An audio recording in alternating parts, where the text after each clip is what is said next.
ಬೆಂಗಳೂರು ಫಸ್ಟ್ಗೆ ಸ್ವಾಗತ. ನಾನು ಶ್ವೇತಾ. ಈಗ ಹೆಡ್ಲೈನ್ಸ್. 6 ತಿಂಗಳಿಂದ ಮನೆಗಳ್ಳತನ ಮಾಡ್ತಿದ್ದ ಏಕಾಂಗಿಯಾಗಿ 9.5 ಕೆಜಿ ಚಿನ್ನ ದೋಚಿದ್ದ. ಅಂತೂ ಸಿಕ್ಕಿಬಿದ್ದ ಬುದ್ಧಿವಂತ ಕಳ್ಳ.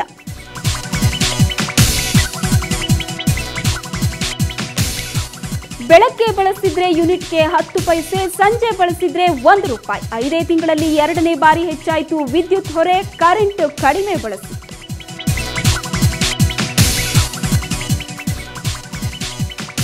ಸ್ಥಳೀಯರ ವಿರೋಧವಿದ್ರೂ ಸರ್ಜಾಪುರ ಅಂಡರ್ ಪಾಸ್ ಕಾಮಗಾರಿಗೆ ಚಾಲನೆ. ಬರದ ನಡುವೆ ಬೇಕಿತ್ತೇ 119 ಕೋಟಿ ಕೆಳ ಸೇತುವೆ. ಗುತ್ತಿಗೆದಾರರ ಒತ್ತಡಕ್ಕೆ ಮಣಿಯುತ್ತೆ ರಾಜ್ಯ ಸರ್ಕಾರ.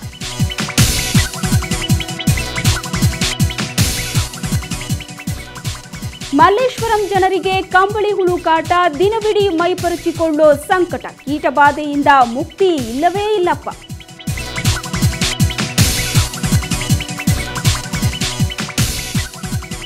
ಮುದ್ದು ಚಿನ್ನು ಪುಟ್ಟ ಚಿನ್ನು, ಚಂದಮಾಮನ ಹಾಡು ಹೇಳೋ ಚಿನ್ನು. ಮಕ್ಕಳ ಮನಗೆಲ್ಲಲು ಬಂದಿದೆ ಕನ್ನಡದ ಆನಿಮೇಟೆಡ್ ವಿಡಿಯೋ.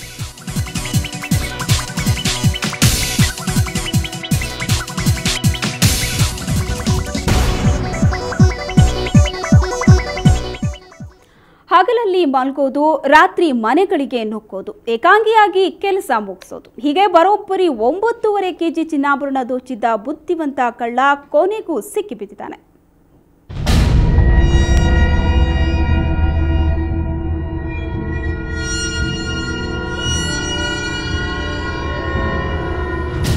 ಈತ ದೇವನಹಳ್ಳಿ ಮೂಲದ ಶ್ರೀಧರ್. ವೈಟ್ಫೀಲ್ಡ್ನಲ್ಲಿ ವಾಸವಾಗಿದ್ದ ಶ್ರೀಧರ 16 ಕಳ್ಳತನ ಪ್ರಕರಣಗಳ ಆರೋಪಿ. 6 ತಿಂಗಳ ಹಿಂದಷ್ಟೇ ಜೈಲಿನಿಂದ ರಿಲೀಸ್ ಆಗಿರೋ ಈತ ಈಗ ಮತ್ತೆ ಪೊಲೀಸರ ಅತಿಥಿಯಾಗಿದ್ದಾನೆ. ಈ ಶ್ರೀಧರ್ ಆಲಿಯಾಸ್ ಅನಿಲ್ ಕುಮಾರ್ ಎಂಬುವನು ದೇವನಹಳ್ಳಿಯವರು. ಈತ ಒಬ್ಬ ಕುಖ್ಯಾತ ಕಳ್ಳತನ ಮಾಡುವಂಥ ವ್ಯಕ್ತಿ. ಈತನನ್ನು ಬಂಧಿಸಿ ಒಟ್ಟು 14 ಕಳ್ಳತನ ಪ್ರಕರಣಗಳನ್ನು ಪತ್ತೆ ಹಚ್ಚಿರ್ತಾರೆ. 2.5 ಕೋಟಿ ರೂಪಾಯಿಯಷ್ಟು ಚಿನ್ನಾಭರಣಗಳನ್ನು ಇವನಿಂದ ವಶಪಡಿಸಿಕೊಂಡಿರ್ತಾರೆ. ಒಂದು ಉತ್ತಮ ಕಾರ್ಯ ಮಾಡಿದ್ದಾರೆ. ಶ್ರೀಧರ ರಿಲೀಸ್ ಆದಾಗಿನಿಂದ ಮನೆಗಳ್ಳತನ ಶುರು ಹಚ್ಕೊಂಡಿದ್ದ.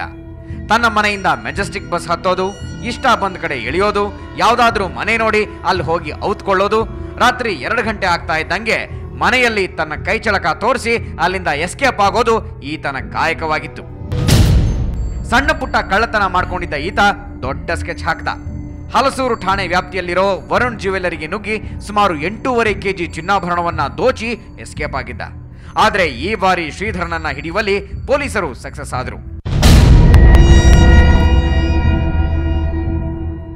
ಒನ್ ಟೈಮ್ ಅಕ್ಯೂಸ್ ಬಂದ ಒಡವೆ ತಗೊಳ್ಳೋಕ್ಕೆ 1-2 ಟೈಮ್ ಬಂದು ಹೋಗಿದ್ದಾನೆ. ಆದರೆ ನಾನು ಅಷ್ಟು ಗಮನ ಇಕ್ಕಲಿಲ್ಲ. ಆ್ಯಂಡ್ ನೋಡಿದ ಮೇಲೆ ಈ ಥರ ಕೆಲಸ ಅವನು ಮಾಡಿದ್ದಾನೆ. ಅವಾಗ ಗೊತ್ತಾಯ್ತು ಈ ಹುಡುಗ ಈ ಥರ ಇದ್ದಾನೆ. ಜೀವನ್ ಭೀಮಾನಗರ ಪೊಲೀಸರು ಈತನನ್ನ ಅಕ್ಷಯ ತೃತೀಯದಂದೇ ಬಂಧಿಸಿದ್ರು. ಬಳಿಕ ವಿಚಾರಣೆಗೊಳಪಡಿಸಿ ಈತನ ಪ್ರಕರಣಗಳನ್ನೆಲ್ಲ ಬಯಲಿಗೆಳೆದ್ರು. ಈತ ಕದ್ದಿದ್ದ ಚಿನ್ನವನ್ನೆಲ್ಲ ಇದೀಗ ಸಂಬಂಧಪಟ್ಟವರಿಗೆ ಹಿಂತಿರುಗಿಸಿದ್ದಾರೆ. ನಾಗೇಂದ್ರ ಬಾಬು, ಕ್ರೈಮ್ ಬ್ಯೂರೋ, ಸುವರ್ಣ ನ್ಯೂಸ್ 24/7. ಬರದ ನಡುವೆ ಅನಿಯಮಿತ ಲೋಡ್ ಶೆಡ್ಡಿಂಗ್ ಕಾಟ. ಬೆಳಗಿನ ಹೊತ್ತು ಯೂನಿಟ್ಗೆ 10 ಪೈಸೆ ಏರಿಕೆ ಆದರೆ ಸಂಜೆ 6ರಿಂದ 10ರವರೆಗೆ ಯೂನಿಟ್ಗೆ 1 ರೂಪಾಯಿ ಏರಿಕೆ. ರಾತ್ರಿ 10ರಿಂದ ಬೆಳಿಗ್ಗೆ 6ರವರೆಗೆ 1.25 ರೂಪಾಯಿ ರಿಯಾಯಿತಿ.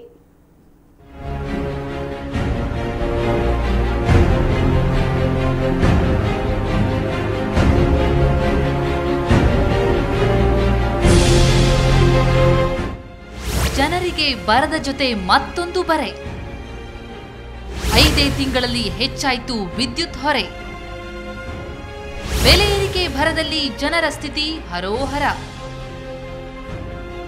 ಒಂದೆಡೆ ರಾಜ್ಯದಲ್ಲಿ ಬರ ತಾಂಡವವಾಡ್ತಾ ಇದೆ, ಇನ್ನೊಂದೆಡೆ ವಿದ್ಯುತ್ ಇಲ್ಲದೆ ಜನ ಪರಿತಪಿಸ್ತಾ ಇದ್ದಾರೆ. ಇದರ ನಡುವೆಯೇ ವಿದ್ಯುತ್ ದರ ಪರಿಷ್ಕರಿಸಿ ಕರ್ನಾಟಕ ವಿದ್ಯುತ್ ಶಕ್ತಿ ನಿಯಂತ್ರಣ ಆಯೋಗ ಆದೇಶ ಹೊರಡಿಸಿದೆ. ಎಲ್ಲ 5 ವಿದ್ಯುತ್ ಸರಬರಾಜು ಸಂಸ್ಥೆಗಳ ವಿದ್ಯುತ್ ದರಗಳನ್ನು ಪರಿಷ್ಕರಿಸಿ ಆದೇಶ ಹೊರಹಾಕಿದೆ. ಪ್ರಸ್ತುತ ಏರಿಕೆಯ ಅನುಸಾರ ವಿದ್ಯುತ್ ದರ ಪ್ರತಿ ಯೂನಿಟ್ಗೆ ಸರಾಸರಿ 13 ಪೈಸೆ ಹೆಚ್ಚಳವಾಗಿದೆ. ಈ ಹೊಸ ದರ ಇವತ್ತಿನಿಂದಲೇ ಅನ್ವಯವಾಗಲಿದೆ. ಪರಿಷ್ಕೃತ ದರದ ಪ್ರಕಾರ ಗೃಹ ಬಳಕೆ ವಿದ್ಯುತ್ಗೆ ಪ್ರತಿ ಯೂನಿಟ್ಗೆ 10 ಪೈಸೆ ಹೆಚ್ಚಳವಾಗಲಿದೆ. ಇನ್ನು ಕೈಗಾರಿಕಾ ಮತ್ತು ವಾಣಿಜ್ಯ ಸ್ಥಾವರಗಳ ಗ್ರಾಹಕರಿಗೆ ಪ್ರತಿ ಯೂನಿಟ್ಗೆ 20 ಪೈಸೆ ಹೆಚ್ಚಿಸಲಾಗಿದೆ. ಆಯೋಗ ನಗರ ಮತ್ತು ಗ್ರಾಮಾಂತರ ನೀರು ಸರಬರಾಜುದಾರರಿಗೆ ಪ್ರತಿ ಯೂನಿಟ್ಗೆ 50 ಪೈಸೆ ದರ ಕಡಿತಗೊಳಿಸಿದೆ. ಇನ್ನು 500 ಕಿಲೋವ್ಯಾಟ್ಗಿಂತಲೂ ಹೆಚ್ಚಿಗೆ ವಿದ್ಯುತ್ ಬಳಕೆ ಮಾಡೋ ಗ್ರಾಹಕರು ಸಂಜೆ 6ರಿಂದ ರಾತ್ರಿ 10 ಗಂಟೆವರೆಗೆ ಬಳಸುವ ವಿದ್ಯುತ್ಗೆ 1 ರೂಪಾಯಿಯಷ್ಟು ಏರಿಕೆ ಮಾಡಲಾಗಿದೆ. ಹಾಗೆಯೇ ರಾತ್ರಿ 10ರಿಂದ ಬೆಳಗ್ಗೆ 6ರವರೆಗೆ ಬಳಸುವ ವಿದ್ಯುತ್ಗೆ ಪ್ರತಿ ಯೂನಿಟ್ಗೆ 1 ರೂಪಾಯಿ 25 ಪೈಸೆಯಂತೆ ರಿಯಾಯಿತಿ ಸಿಗಲಿದೆ. ಸಾರ್ವಜನಿಕ ವಿಚಾರಣೆಯನ್ನೆಲ್ಲ ನಡೆಸಿ ನಾವು ಈ ದಿವಸ ಆದೇಶ ಹೊರಡಿಸಿದ ಪ್ರಕಾರ ಸರಾಸರಿ ರಾಜ್ಯದಲ್ಲಿ ಎಲ್ಲ ಸಂಸ್ಥೆಗಳಿಗೆ ಅನ್ವಯ ಆಗೋ ಹಾಗೆ ಸರಾಸರಿ ಕೇವಲ 13 ಪೈಸೆ, ಒಂದು ಯೂನಿಟ್ಗೆ 13 ಪೈಸೆಯನ್ನು ಹೆಚ್ಚು ಮಾಡಬೇಕು ಅಂತೇಳಿ ತೀರ್ಮಾನ ಮಾಡಿದ್ದೇವೆ. ಜನವರಿ 27ರಂದು 5 ಎಸ್ಕಾಂಗಳು ಪ್ರತಿ ಯೂನಿಟ್ಗೆ 73 ಪೈಸೆ ವಿದ್ಯುತ್ ದರ ಏರಿಕೆ ಮಾಡುವಂತೆ ಕೆಇಆರ್ಸಿ ಮುಂದೆ ಪ್ರಸ್ತಾಪ ಸಲ್ಲಿಸಿತು. ವಿದ್ಯುತ್ ದರ ಏರಿಕೆ ಪ್ರಸ್ತಾಪವನ್ನ ಸಾರ್ವಜನಿಕರು ಹಾಗೂ ಕೈಗಾರಿಕೋದ್ಯಮಿಗಳು ಬಲವಾಗಿ ವಿರೋಧಿಸಿದರು. ಎಸ್ಕಾಂ ಹಾಗೂ ಗ್ರಾಹಕರ ಆಕ್ಷೇಪಣೆಯನ್ನ ಅಳೆದು ತೂಗಿದ ನಂತರ ಕೆಇಆರ್ಸಿ ಅಂತಿಮ ಆದೇಶವನ್ನ ಹೊರಡಿಸಿತ್ತು. ಆದರೆ ಈ ದರ ಏರಿಕೆಯ ಬಗ್ಗೆ ಸಾರ್ವಜನಿಕರು ತಮ್ಮ ಆಕ್ರೋಶ ವ್ಯಕ್ತಪಡಿಸಿದ್ದಾರೆ. ಪವರ್ ಬೇರೆ ಅವಾಗವಾಗ ತೆಗಿತಾ ಇದ್ದಾರೆ. ಮಕ್ಕಳಿಗೆಲ್ಲ ಓದ್ಲಿಕ್ಕೆ ತೊಂದರೆ ಆಗುತ್ತೆ ಎಕ್ಸಾಮ್ ಟೈಮಲ್ಲಿ. ಮತ್ತು ನಾವು ಕೆಲಸದಿಂದ ಮನೆಗೆ ಬಂದು ಕೆಲಸ ಮಾಡ್ಕೊಳ್ಳೋಕ್ಕೆ ತುಂಬ ತೊಂದರೆ ಆಗ್ತಾಯಿದೆ. ಹಾಗಾಗಿ ಬಿಲ್ಲೆಲ್ಲ ಜಾಸ್ತಿ ಮಾಡ್ತಾರೆ. ದಯವಿಟ್ಟು ಬಿಲ್ ಸ್ವಲ್ಪ ಕಡಿಮೆ ಮಾಡಬೇಕಾಗಿ ವಿದ್ಯುತ್ ಅಧಿಕಾರಿಗಳಿಗೆ ಕೇಳ್ಕೊತೀವಿ. ಗ್ರಾಹಕರಿಗೆ ಹೆಚ್ಚಿನ ಹೊರೆ ಬೀಳದಂತೆ ದರ ಏರಿಕೆ ಮಾಡಿರೋದಾಗಿ ವಿದ್ಯುತ್ ನಿಯಂತ್ರಣ ಆಯೋಗ ಸಮರ್ಥನೆ ನೀಡಿದೆ. ಆದರೆ 5 ತಿಂಗಳ ಅಂತರದಲ್ಲಿ ಮತ್ತೊಂದು ಬಾರಿ ಬೆಲೆ ಏರಿಕೆಯಾಗಿರೋದು ಜನಸಾಮಾನ್ಯರಿಗೆ ಹೊರೆಯಾಗಿದೆ. ಆಹಾರ ಧಾನ್ಯಗಳ ಬೆಲೆ ಏರಿಕೆ, ಬರದ ಜೊತೆಗೆ ಈಗ ವಿದ್ಯುತ್ ದರವೂ ಏರಿಕೆಯಾಗಿರೋದು ಗಾಯದ ಮೇಲೆ ಬರೆ ಎಳೆದಂತಾಗಿದೆ. ವೆಂಕಟರಮಣ್, ಸುವರ್ಣ ನ್ಯೂಸ್ 24/7, ಬೆಂಗಳೂರು. ಭೀಕರ ಬರ, ವಿದ್ಯುತ್ ಬೆಲೆ ಏರಿಕೆ ಬೇರೆ, ಇಷ್ಟು ಸಾಕಾಗದೆ ಜನರ ವಿರೋಧದ ನಡುವೆಯೂ ಸರ್ಜಾಪುರ ಅಂಡರ್ ಪಾಸ್ ಕಾಮಗಾರಿಗೆ ಸಿಎಂ ಚಾಲನೆ ನೀಡಿದ್ದಾರೆ. ಬರೋಬ್ಬರಿ 119 ಕೋಟಿಯ ಈ ಕೆಳಸೇತುವೆ ಯಾರಿಗೆ ಬೇಕಿತ್ತು ಅನ್ನೋ ಪ್ರಶ್ನೆ ಜನರದ್ದು. ಆದರೆ ಗುತ್ತಿಗೆದಾರರ ಒತ್ತಡಕ್ಕೆ ರಾಜ್ಯ ಸರ್ಕಾರ ಮಣಿದಿದೆ ಅನ್ನೋ ಮಾತು ಕೇಳಿಬರ್ತಿದೆ.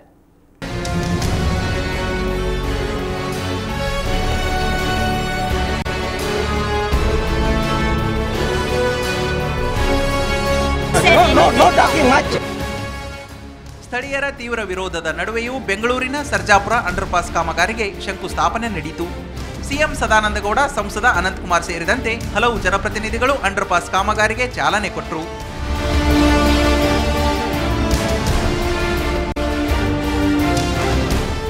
ಸಿಗ್ನಲ್ ಫ್ರೀ ಕಾರಿಡಾರ್ ಉದ್ದೇಶದಿಂದ ಸುಮಾರು 119 ಕೋಟಿ ವೆಚ್ಚದಲ್ಲಿ ಬಿಡಿಎ ಈ ಕಾಮಗಾರಿ ಕೈಗೆತ್ತಿಕೊಂಡಿದೆ. ಆದರೆ ಇದಕ್ಕೆ ಸ್ಥಳೀಯರ ವಿರೋಧವಿದೆ. So then a meeting was held. After the meeting, before the follow-up meetings could take place, the work started on the hill. To small fix up an appointment in my office. Okay, I will call the commissioner. ಅತ್ತ CM ಯೋಜನೆಗೆ ಚಾಲನೆ ನೀಡಿದರೆ ಇತ್ತ ಸ್ಥಳೀಯರು underpass ನಿರ್ಮಾಣ ವಿರೋಧಿಸಿ ಮೌನ ಪ್ರತಿಭಟನೆ ಹಮ್ಮಿಕೊಂಡಿದ್ರು.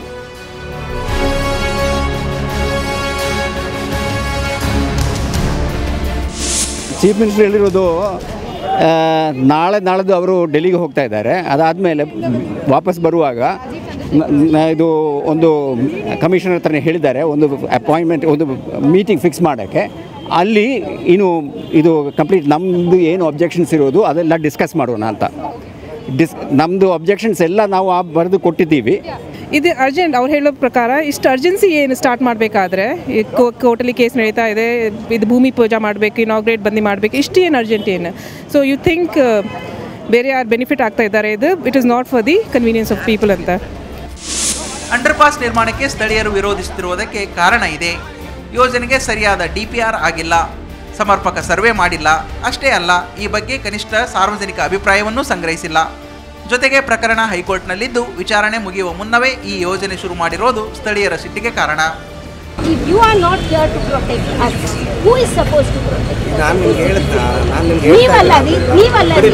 ಸರ್ಜಾಪುರ ಅಂಡರ್ಪಾಸ್ ನಿರ್ಮಾಣಕ್ಕೆ ಕೆಲ ಗುತ್ತಿಗೆದಾರರು ಭಾರಿ ಲಾಬಿ ನಡೆಸಿದ್ದಾರೆ. ಸರ್ಜಾಪುರ ಅಂಡರ್ಪಾಸ್ ಕಾಮಗಾರಿ ಕೈಗೆತ್ತಿಕೊಳ್ಳುವಂತೆ ಸರ್ಕಾರದ ಮೇಲೆ ಒತ್ತಡ ಹೇರಲು ಕೆಲ ಗುತ್ತಿಗೆದಾರರು ರಾಜಕಾರಣಿಗಳ ಮೊರೆ ಹೋಗಿದ್ದು ಕಾಂಗ್ರೆಸ್ ಶಾಸಕ ರಾಮಲಿಂಗಾರೆಡ್ಡಿಯವರ ನೆರವು ಪಡೆಯುತ್ತಿದ್ದಾರೆ ಎನ್ನಲಾಗಿದೆ. ಈ ಬಗ್ಗೆ ಕೇಳಿದರೆ ಶಾಸಕ ರಾಮಲಿಂಗಾರೆಡ್ಡಿಯವರು ನಿರ್ಲಕ್ಷ್ಯದ ಉತ್ತರ ನೀಡಿದ್ದಾರೆ. ಅದು ಕೇಳಿದ್ದು ಮಾಡಿದ್ದು ಬೇಡ. ಈಗ ಸರ್ವೆ ಮಾಡಿಲ್ಲ ಅಂತ ಹೇಳಿದರೆ ಇವತ್ತೇ ನಿಲ್ಲಿಸ್ಬಿಡಿ ಕೆಲಸ. ಜನಕ್ಕೆ ಬೇಡ ಅಂದರೆ ನಮಗೂ ಬೇಡ. ಈಗ ಬಿ ಡಿ ಅಧ್ಯಕ್ಷರು ಇಲ್ಲೇ ಇದ್ದಾರೆ, ಅವ್ರನ್ನ ಕೇಳಿ ಸ್ಟೇ ಇದ್ದರೆ ನಿಲ್ಲಿಸ್ಬಿಡಿ. ಸ್ಟೇ ಇಲ್ಲ ಅಂತ ಹೇಳಿದ್ರೆ ಕೆಲಸ ಮಾಡ್ತಾರೆ. ಇಲ್ಲ ಜನಕ್ಕೆ ಈ ಬೇಡ, ಈ ಪ್ರಾಜೆಕ್ಟ್ ಬೇಡ ಅಂದರೆ ನಿಲ್ಲಿಸ್ಬಿಡ್ಲಿ, ಮುಗಿದೋಯ್ತು. ಏನೇ ಆಗಲಿ ಪ್ರಭಾವಿಗಳ ಒತ್ತಡಕ್ಕೆ ಸಾರ್ವಜನಿಕರ ಹಿತಾಸಕ್ತಿ ಬಲಿಯಾಗಿದೆ.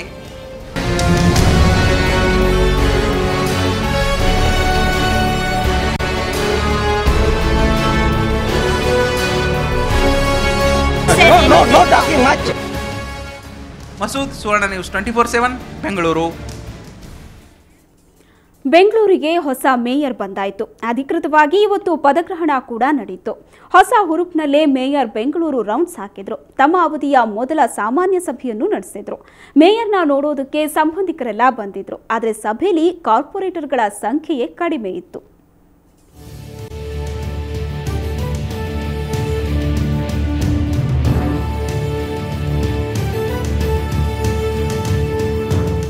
ಬಿಬಿಎಂಪಿ ನೂತನ ಮೇಯರ್ ವೆಂಕಟೇಶ್ ಮೂರ್ತಿ ಇವತ್ತು ಫೀಲ್ಡ್ಗಿಳಿದಿದ್ರು. ಬೆಳ್ಳಂಬೆಳಗ್ಗೆ ಸಂಗೊಳ್ಳಿ ರಾಯಣ್ಣ ಮತ್ತು ಕುವೆಂಪು ಪ್ರತಿಮೆಗೆ ಮಾಲಾರ್ಪಣೆ ಮಾಡಿದ ಬಳಿಕ ಫ್ರೀಡಂ ಪಾರ್ಕ್ಗೆ ಭೇಟಿ ನೀಡಿದ್ರು. ಅಲ್ಲಿಂದ ಬಿಬಿಎಂಪಿ ಕೇಂದ್ರ ಕಚೇರಿಗೆ ಆಗಮಿಸಿದ್ರು. ಮೊದಲು ದೇವರಿಗೆ ಪೂಜೆ ಸಲ್ಲಿಸಿ ಪದಗ್ರಹಣ ಮಾಡಿದ್ರು.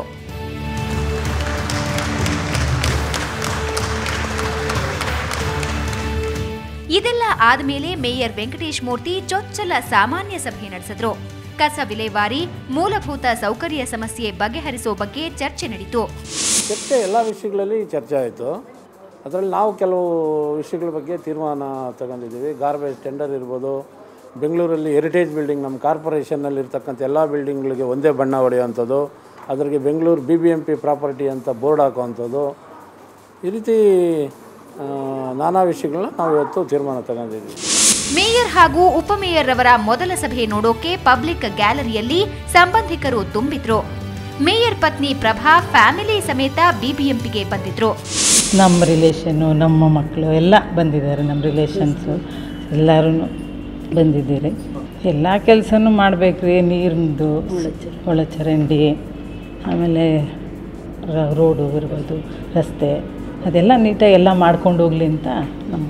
ಆದರೆ ಸಭೆಯಲ್ಲಿ ಪಾಲಿಕೆ ಸದಸ್ಯರ ಸಂಖ್ಯೆ ವಿರಳವಾಗಿತ್ತು. ಸದಸ್ಯರ ಕುರ್ಚಿಗಳೆಲ್ಲ ಖಾಲಿ ಹೊಡಿತಿದ್ವು. ಅದ್ಯಾಕೋ ಮಾಜಿ ಮೇಯರ್ ಶಾರದಮ್ಮ ಕೂಡ ಅಧಿಕಾರ ಬಿಟ್ಟುಕೊಟ್ಟ ಬೇಸರದಲ್ಲೋ ಏನೋ ಸಭೆಗೆ ಬಂದಿರಲಿಲ್ಲ. ಅಶ್ವಿನಿ, ಸುವರ್ಣ ನ್ಯೂಸ್ 24/7 ಬೆಂಗಳೂರು. ಬ್ರೇಕ್ನ ನಂತರ ಬೆಂಗಳೂರು ಫಸ್ಟ್ ಮುಂದುವರಿಯುತ್ತೆ.